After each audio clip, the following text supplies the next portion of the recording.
చూస్తాం. రాజ్యాంగబద్ధంగా ఉండే పదవులకు మేము ఎప్పుడూ దూరం కాదు. అది ఎవరన్నా వేస్తున్నప్పుడు కాంగ్రెస్ ప్రభుత్వం మీద అంత కోపం ఉన్నప్పుడు ప్రణబ్ ముఖర్జీ గారికి మేము మద్దతు ఇచ్చాం. తర్వాత ఎవరికైనా మద్దతు ఇస్తవచ్చు. కానీ ఇప్పుడు ఎన్నికలకు సంబంధించి చూస్తామని చెప్తున్నారు. ఒక్క నిమిషం చిన్నపరెడ్డి గారు కూడా మనకి జాయిన్. చిన్నపరెడ్డి గారు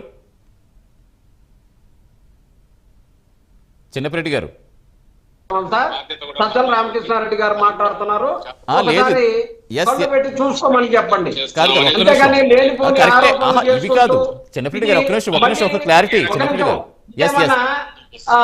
2025 కాదేమో అని అంటారేమో. ఇదిగోండి 2025. చిన్నపరెడ్డి గారు కరెక్టే. మీరు చెప్పింది ఆయన అడిగి శరత్ చౌదరి గారు అడిగింది మిమ్మల్ని ఏమడిగారు? వైఎస్ఆర్సీపీ కార్యాలయం చేయలేదు, ఎన్ని అడగలేదు. జగన్మోహన్ రెడ్డి గారు ఎక్కడ ఎందుకు చేయలేకపోయారు, జగన్మోహన్ రెడ్డి గారు ఎందుకు చేయలేదని ప్రతిదా కాంగ్రెస్ పార్టీ కార్యాలయంలో జరగలేదు అని చెప్పేసి మాట్లాడినటువంటి మాటలకి సమాధానం చెప్తా ఉన్నా. ఒక్క నిమిషం శరత్ చౌదరి గారు మీరు ఏమన్నారు ఒకసారి క్లారిటీగా చెప్పండి. నేను ఇప్పుడు మీరు కావాలంటే రివ్యూ కూడా చేసుకోండి, ఒకసారి రివైండ్ చేసుకుని. నేను అనింది జగన్మోహన్ రెడ్డి గారు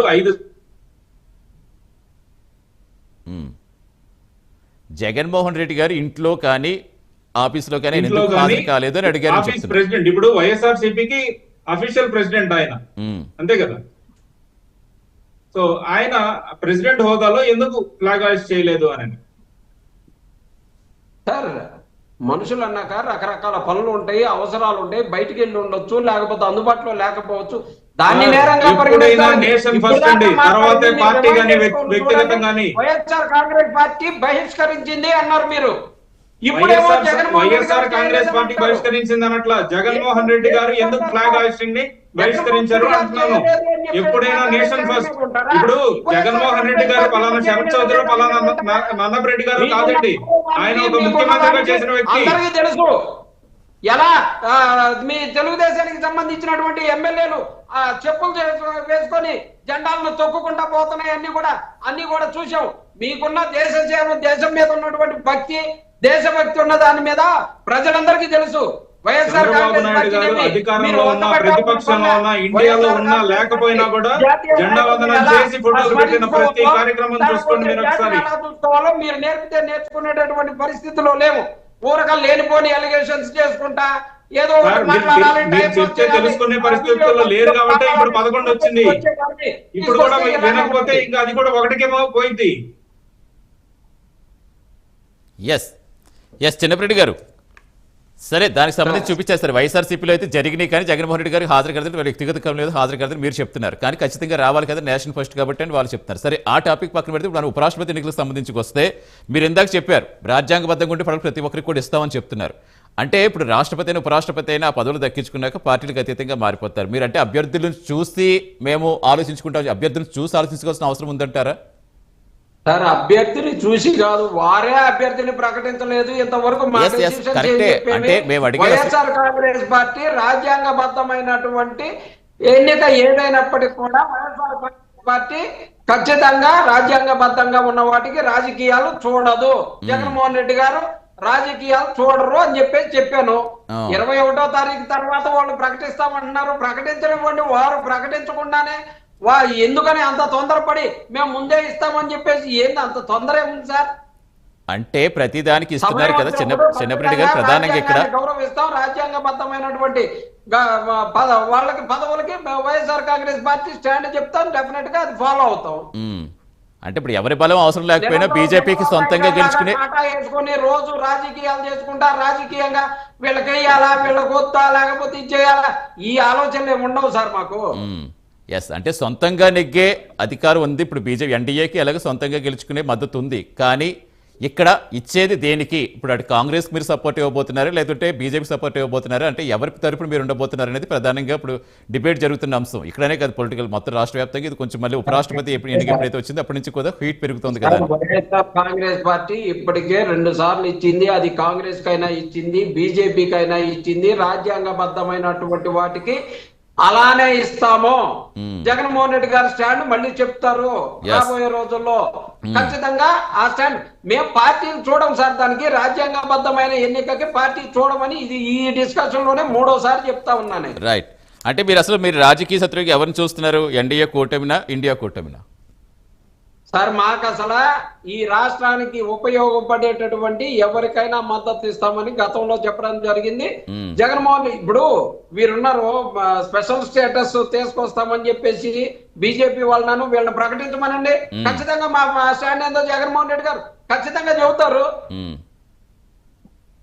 రాష్ట్రానికి అవసరమైన ప్రతి దానికి కూడా మద్దతు ఉంటుందని చెప్పేసి చెప్తా ఉన్నాం సార్. రాష్ట్రానికి మంచి ఏది జరుగుతుంది అనుకుంటే ఖచ్చితంగా అది జగన్మోహన్ రెడ్డి గారు మంచి నిర్ణయం తీసుకుంటారు.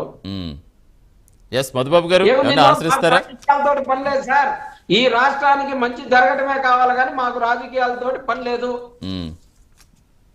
రైట్ మధుబాబు గారు 2024 ఎలక్షన్ ముందు కాంగ్రెస్ పార్టీ ప్రత్యేక హోదా ఇస్తా అని చెప్పింది. మరి మీరు ఎందుకు సార్ ఇవ్వలేదు, మద్దతు ఇవ్వలేదు?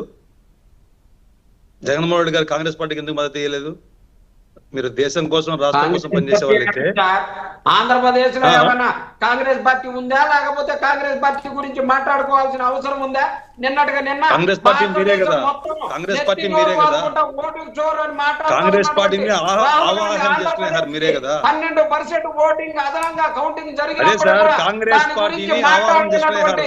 కుసంస్కారంతో ఉంటే వారికి మేము మద్దతు ఇచ్చేది రాజ్యాంగబద్ధమైనటువంటి వాటికి మాత్రమే పార్టీలు చూడమని చెబుతా ఉన్నాం.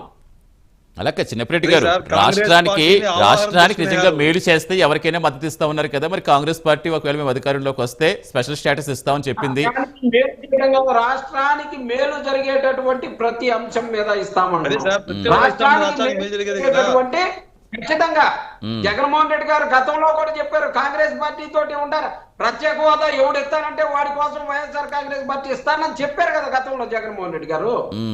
అసలు ఆ పార్టీ ఈ పార్టీ అని లేదు, మాకు ప్రత్యేక హోదా ఇస్తామని చెప్పేసి రాష్ట్ర ఇచ్చేవాళ్ళు ఎవరైనా ఉంటే వస్తే డెఫినెట్ గా ఇస్తామని అంటున్నాం కదా. రైట్ ఎస్ కార్తీక్ వాళ్ళు ఇచ్చేటట్టున్నారా? ఆంధ్రప్రదేశ్ కి ఇవ్వాల్సింది బీజేపీ.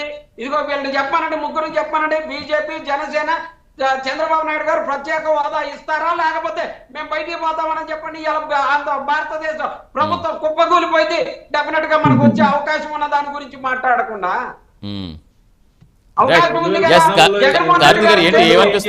జరుగుతున్న మొత్తం పరిణామాలు చూస్తుంటే 2019లో ఏం చేశారండి? 25 ఎంపీలు ఇచ్చేసేయండి, మేము మెడలు వచ్చేస్తామని చెప్పి ఆడపోయి మీ మెడ మీరు ఉంచుకొని ఇక్కడికి వచ్చి మోడీ గారు ఏ విమానాశ్రయానికి వచ్చినా ఒంగోలు దండాలు పెట్టేసి ఇప్పుడు మళ్ళీ మేమేం చేయలేదంటే 5 సంవత్సరాలు. సరే సరే ఒక్క నిమిషం శరత్ చౌదరి గారు, ఒక్క నిమిషం ఉండండి. సరే మీరు ఏమడుగుతారు అడగండి, చిన్నప్పటి గారు చెప్తారు, సమాధానం చెప్తారు. శరత్ చౌదరి గారు, మధుబాబు గారు చెప్తారు. అడుగుతున్నాను సార్. జగన్మోహన్ రెడ్డి గారు 2011 నుంచి కేసులన్నీ కూడా ఇలా అటెండ్ అవ్వకుండా పోతా ఉన్నారు. జగన్మోహన్ రెడ్డి గారిని బీజేపీ కాపాడుతా ఉంది అని చెప్పేసి మాట్లాడుతా ఉన్నారు కదా.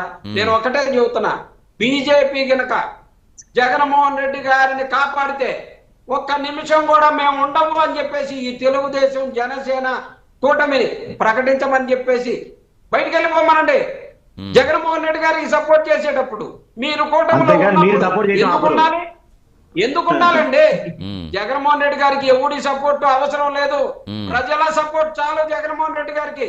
రెండోది, ప్రత్యేక హోదా ఇస్తామని చెప్పేసి ప్రకటించండి, లేకపోతే మేము ఈ బీజేపీ కూటమిలో నుంచి బయటికి పోతామని ప్రకటించమనండి.